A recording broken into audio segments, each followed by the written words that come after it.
Hi friends, అందరూ బాగుండాలి, అందరిలో నేనుండాలి.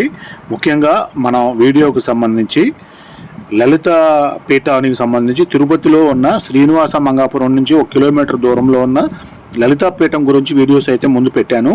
ఇది చివరి పార్ట్, ఇది లాస్ట్ పార్ట్ అనమాట. ముఖ్యంగా లోపలకు సంబంధించి బయట చుట్టుపక్కల వ్యూకి సంబంధించి నేను కొన్ని విషయాలు అయితే వీడియో ద్వారా చూపించాను. ఇప్పుడు ఇంకా చూపించాల్సినవి అయితే ఉన్నాయి. ఈ చుట్టుపక్కల పరిసరాలను కూడా ఇంకా చూపించాలి. ఇది యాగశాల. మామూలుగా హోమాలు లాంటివి, యాగాలు లాంటివి చేసేటప్పుడు ఇక్కడ యాగశాల. పక్కన కూడా యాగ మండపం అయితే పెద్ద మండపం ఉంది. ఇది అక్కడ పూజా కార్యక్రమాలు అవి చేసుకోవడానికి. గుడి లోపల ప్రధానంగా లలిత పీఠంలో ప్రధాన ఆలయం లోపల ఎలా ఉందనేది ఇప్పుడు చూద్దాము. ఇక్కడ విగ్రహం చూడొచ్చు. ఒక పక్క నంది, ఒక పక్క సింహము, రెండు కలిసి ఉండేటట్టుగా అయితే ఇక్కడ విగ్రహాన్ని అయితే ఏర్పాటు చేశారు. ఇక్కడ నుంచి మనకు స్ట్రైట్గా లోపలికి వెళ్తే ప్రధాన ఆలయంలో లోపలికి అయితే ఎంటర్ అవుతాము. ఈ ఆర్కిటెక్చర్ కూడా అంత సూపర్గా అయితే ఉంది. అసలు లోపల డిజైన్ చాలా సూపర్గా ఉంటుంది. మనం కంటి చూపు తిప్పుకోలేనంత అందంగా అయితే ఉంటుంది. నేనైతే ఇక్కడికి వచ్చిన ప్రతిసారి కూడా, ఇక్కడికి తిరుపతి వచ్చిన ప్రతిసారి కూడా ఇక్కడికి రావడానికి, చూడటానికి అయితే నేను బాగా ఇష్టపడతాను.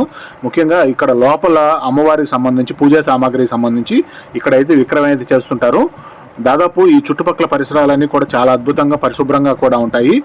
ముఖ్యంగా ఈ పక్కన మనకి గోడ మీద కనిపిస్తున్న ఈ నంబర్స్ అన్ని, పేర్లన్నీ కనిపిస్తున్నాయి కదా. ఈ లలితా పీఠం నిర్మాణానికి సహకరించిన దాతర్ల వివరాలన్నీ కూడా ఇలా గోడ మీద శిలాఫలకాల రూపంలో నిర్మాణానికి సంబంధించి ఎవరైతే దాతలు విరాళాలు ఇచ్చారో ఆ బోర్డు లిస్ట్ అంతా పెట్టారు. ఇక్కడ నుంచి లోపలికి అయితే ఎంటర్ అవుదాము. ఇది ప్రధాన ఆలయం లోపలికి ఎంటర్ అయ్యే ఎంట్రన్స్ ద్వారము. ఈ ద్వారం లోపలికి ఎంటర్ అవ్వగానే ఒక అద్భుత లోకంలోకి మళ్ళీ మనం వచ్చినట్టుగా అయితే అర్థమవుతుంది. చుట్టూ గోడ మీద అన్నీ కూడా అమ్మవారికి సంబంధించిన విగ్రహాలను, వాటి రూపాలను, వివిధ రూపాలు, వివిధ ఆకారాల్లో బోల్డెన్ విగ్రహాలు, బోల్డెన్ రూపాలు అయితే మనకి గోడ చుట్టూ కూడా కనిపిస్తూ ఉన్నాయి కదా. ఆ వైపు ఈ వైపు రెండు వైపులా అసలు మొత్తం కూడా అమ్మవారి రకరకాల పీఠాలకు సంబంధించి రకరకాల కూర్చున్న విధానం కావచ్చు, ఆమె రూపాలను చూపించే విధానం కావచ్చు, చాలా అద్భుతంగా అయితే ఉంది. ఇక్కడ అమ్మవారికి మాలలు తయారు చేసే విధానంలో పూలు అయితే గుచ్చుతూ ఉన్నారు. ప్రధాన ఆలయం లోపల ఎంట్రన్స్, ఒకవేళ భక్తులు రద్దీ ఎక్కువగా ఉన్నప్పుడు ఇలా క్యూ లైన్ పాటించాలనేది, దర్శనం కూడా 2 రకాల దర్శనాలు అయితే ఏర్పాటు చేశారు. ఈ విధంగా టెంపుల్కి పైన, ఆలయం పైన కూడా లోపల ఆర్కిటెక్చర్ చూసుకుంటే లోపల బ్రహ్మాండమైన డెకరేషన్ అయితే చేసి ఉంటుంది. ప్రధాన ఆలయంలో శ్రీ లలిత అమ్మవారి విగ్రహం ఈ విధంగా నేను చూపించే ప్రయత్నం అయితే చేశాను. చాలా అద్భుత దర్శనం అయితే కలిగింది. భక్తుల రద్దీ కూడా చాలా తక్కువగా ఉండటం వల్ల మనకి వీడియో రికార్డింగ్ కూడా చాలా ఇబ్బంది లేకుండా బాగుంది. ముఖ్యంగా వశిష్ఠ గుహ ధ్యాన మందిరం అనేది, ఈ ఆశ్రమం అనేది వశిష్ఠాశ్రమము. వశిష్ఠాశ్రమంలో శ్రీ లలితా పీఠం అనేది ఏర్పాటు చేసుకొని నిర్వహణ అయితే జరుగుతూ ఉంది. ఈ లలితా పీఠానికి సంబంధించి ప్రస్తుతానికి పీఠాధిపతులు ఎవరైతే ఉంటారో వారు ప్రస్తుతానికి ఇక్కడ అందుబాటులో లేరు. అందువల్ల నేను వారిని చూపించలేకపోయాను. వారు ఉన్నట్టయితే కొంత ఇక్కడ విధి విధానాలకు సంబంధించి వారి చేత మాట్లాడించే ప్రయత్నం అయితే చేసేవాడిని. ఆయన అందుబాటులో లేకపోవటం వల్ల ఇక మొత్తం నేనే చెప్పవలసి అయితే వచ్చింది. అందువల్ల ఇక్కడ వశిష్ఠ గుహ లోపలికి వస్తే, గుహ లోపల కూడా నిజంగా రియల్గా గుహ లోపల ఎలా రాళ్ళు సెట్టింగ్ అయితే ఉంటుందో అలాంటి సెట్టింగ్ అయితే ఉంది. ఇక్కడ గుహ లోపల వశిష్ఠ మహాముని ఆయన శిష్యునికి గీతోపదేశం చేస్తున్నట్టుగా ఏదో సందేశాలని మామూలుగా గురువు గారు శిష్యులకి ఎలా బోధ చేస్తారో అలా బోధ చేస్తున్నట్టుగా అయితే ఇక్కడ గ్రిల్స్ రూపంలో అయితే ఏర్పాటు చేసి లోపల గుహలో అయితే వశిష్ఠ మహాముని ఆయన శిష్యులు అయితే కూర్చున్నట్టుగా అయితే చూపిస్తూ ఉన్నారు. నిజంగా అవి విగ్రహాలు లాగా లేవు, నిజంగా వాళ్ళు కూర్చొని మాట్లాడుకుంటున్నారు అన్నట్టుగానే రియల్గా చాలా రియాలిటీగా అయితే ఉంటుంది. ఇక్కడ చూసే ప్రతి దృశ్యము కూడా కంటికి కనువిందుగా అయితే ఉంటుంది. చూసేది మళ్ళీ చూడాలనిపిస్తుంది. మళ్ళీ ఇక్కడికి మనం ఎప్పుడు వస్తామో, ఎక్కడ ఈ ప్రకృతిని, ఈ అందాలన్నింటినీ కూడా మళ్ళీ మన కంటితో చూడగలుగుతామనే ఆత్రం అయితే ఖచ్చితంగా ఉంటుంది. ఇక్కడ మెయిన్ ఈ గుహ నుంచి బయటకు వచ్చిన తర్వాత ముఖ్యంగా ఇక్కడ ఇంకా చూపించాల్సిన ప్రదేశాలు, ప్రాంతాలు అయితే చాలా ఉన్నాయి. వాటికి సంబంధించి నేను చూపించే ప్రయత్నం అయితే చేస్తాను. ఇక్కడ అమ్మవారి విగ్రహాలకు సంబంధించి, అమ్మవారి రూపాలకు సంబంధించి చిన్న ఫ్లెక్సీలు కూడా అయితే ఏర్పాటు చేశారు. ముఖ్యంగా మనకి ఈ పక్కన కనిపించేదంతా కూడా ఈ శ్రీ లలితా పీఠానికి సంబంధించిన నిర్వహణ కార్యాలయము, ఆఫీసు. ఇలా మనకు ఎదురుగా కనిపించేది ఇక్కడ వంటకు సంబంధించిన వంట పాత్రలన్నీ క్లీన్ చేస్తూ ఉన్నారు.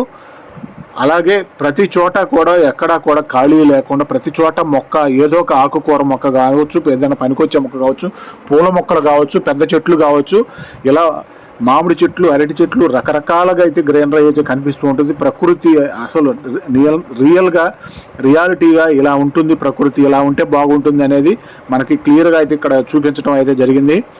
ఈ మనకు కనిపించేది ఇది అన్నదాన కేంద్రము. ఇక్కడ ప్రతిరోజు కూడా అన్నదానం అయితే జరుగుతూ ఉంటుంది. ఈ లలితాశ్రమం, లలితాపీఠానికి వచ్చేవారు ఎవరైనా సరే ఇక్కడ అన్నదానం అయితే చేయొచ్చు. ఓం శ్రీ మాత్రే నమః అని ప్రత్యేకంగా అయితే అన్నదాన కేంద్రం పైన అయితే రాసి కనిపిస్తుంది. హ్యాండ్ వాష్ చేసుకునే ట్యాప్స్, ఇక్కడ చుట్టుపక్కల ఉన్న వసతులు నేను చూపించడం అయితే జరుగుతుంది. ఇక్కడ పక్కన రూమ్లు అయితే కనిపిస్తున్నాయి కదా, ఇవన్నీ కూడా వసతి గదులేను. దాదాపు 60 రూమ్లు అయితే ఉన్నాయి మొత్తం. ఈ ఆకారం అంతా కూడా ఎల్ షేప్లో అయితే ఉంటుంది. పూర్తిగా ఎల్ ఆకారంలో ఉంటుంది. ఫస్ట్ ఫ్లోర్, సెకండ్ ఫ్లోర్ అట్లా 2 ఫ్లోర్లు అయితే ఉన్నాయి. Ground floor, first floor. ఈ విధంగా రూములకు సంబంధించి చాలా అద్భుతమైన వసతులు అయితే ఉన్నాయని చెప్పుకోవచ్చు. ఈ చుట్టుపక్కల ఉన్న పరిసరాలను నేను ఇంకొకసారి బయట అన్ని చూపించే ప్రయత్నం అయితే చేశాను. ఎక్కడ చూసినా కూడా అంత గ్రీనరీ కనిపిస్తుంది. పక్కన పని వాళ్ళు అయితే పనిచేస్తూ ఉన్నారు, వంటకు సంబంధించి సిద్ధం చేస్తూ ఉన్నారు. ఇక్కడ ఈ ఆశ్రమానికి సంబంధించి ఒక బోర్డు అయితే చూపించడం జరిగింది. ఇక్కడ ఆశ్రమ వ్యవస్థాపకుల గురించి, ప్రారంభోత్సవం గురించి కొంత బోర్డు రూపంలో చూపించారు. ఈ అన్నదాన కేంద్రం లోపల కూడా ఎలా ఉందనేది నేను కొంత భాగం చూపించే ప్రయత్నం చేస్తాను. భోజనశాల ఇది. భోజనశాల లోపల ఈ విధంగా అయితే ఉంటుంది. కొంత వంటకు సంబంధించి అయితే రెడీ చేస్తూ ఉన్నారు. ఇంతవరకు ఈ భోజనశాల మనం చూసుకున్న తర్వాత బయట లొకేషన్ వైపు ఇంకా చూడాల్సింది ఇంకా చాలా ఉంది. కాబట్టి నేను త్వరగా అటువైపు తీసుకెళ్లి చూపించే ప్రయత్నం అయితే చేస్తున్నాను. ఇది పశుగ్రాసానికి సంబంధించి, గోవులు ఏవైతే ఉన్నాయో గోమాతలకు సంబంధించి అది పశుగ్రాసం అనుకోవచ్చు. ఇక్కడ ముఖ్యంగా ఈ చుట్టుపక్కల ఉన్న మొక్కలు కావచ్చు, ఆకుకూరలు పండించే విధానం కావచ్చు, కాయగూరలు పండించే విధానం కావచ్చు, రకరకాల పండ్లకు సంబంధించి అన్ని దాదాపు ఇక్కడ పండించే విధంగా అయితే వసతులు అయితే సమకూర్చుకున్నారు. ఇక్కడ మామిడి చెట్లు చూసుకుంటే, మామిడి చెట్లు మనం చేయెత్తితే అంత కిందకైతే మామిడికాయలు అయితే కనిపిస్తూ ఉన్నాయి. యాగశాల వైపు, యాగ మండపం వైపు మరొకసారి నేను చూపించే ప్రయత్నం చేశాను. మామిడికాయలు చూడండి ఎంత చక్కగా ఉన్నాయో. వీరు ఏది కూడా కెమికల్ అనేది వాడరు, పూర్తిగా ఆర్గానిక్ అయితే పండిస్తారు. పండించే ప్రతి ఉత్పత్తి కూడా ఆర్గానిక్గానే పండిస్తూ ఉంటారు. ముఖ్యంగా గోవు నుంచి వచ్చే మూత్రం కావచ్చు, గోపేడ కావచ్చు, వీటన్నిటిని న్యాచురల్గా ఉపయోగించి న్యాచురల్గానే పండిస్తూ ఉంటారు.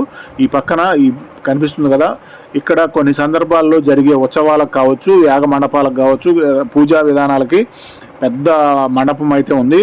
చాలామంది భక్తులకి వసతి సదుపాయంగా అయితే బాగా ఏర్పాటు చేశారు. ఇది కూడా వసతి రూముల్లో ఇది కూడా కొంత భాగము. ఇక్కడ రూమ్ పైన కూడా మనకు కనిపిస్తుంది. లాస్ట్ నెంబర్ 59 అనే నెంబర్ కనిపిస్తూ ఉంది. ఈ పక్కనే గోవులకు సంబంధించిన గోశాల. మామూలుగా గోవులకి మేత కట్ చేయడానికి కటింగ్ మిషను.